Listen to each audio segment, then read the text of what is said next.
Handray fepetra manokana ny fanelezana vaovao tsy marina momba ny coronavirus eto Madagasikara ny fanjakana ary manameloka ny fanakorotana izay mbahoaka.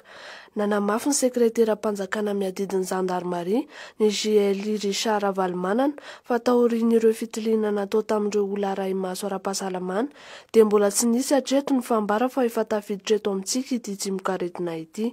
Afaka marina eo anivon'ny pejy Facebook ofisialy ministera fahasalamam-bahoaka sy ny trano kalasanté.gov.mg ny vaovao rehetra mahakasika ny fivoaran'ity havalana aretina ity.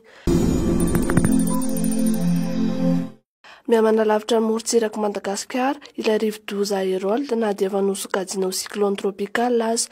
Io ny nambaran'ny teknisiana avy eo anivon'ny meteo Madagasikara. Any amin'ny 500 kilometatra any atsimo atsinanany Antalana misy ny foibian'ity andro ratsy ity andro amin'ny maraina.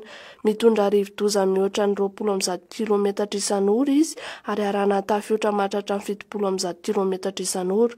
Mikisaka miandalana miatsinanana somary atsimo atsinanana izy amin'ny fanganam-pandeha 12 kilometatra isan'ora.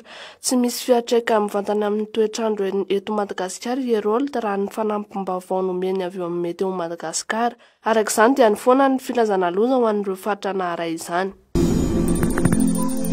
Raha ny takitra navoaka ministeran'ny fahasalamam-bahoaka ny 12 martsa 2024 lasa teo dia miisa 12 naharay maso sy natao fizahana fa tsy misy ahiahina ho mitondra ny tsimokaretina coronavirus izy ireo.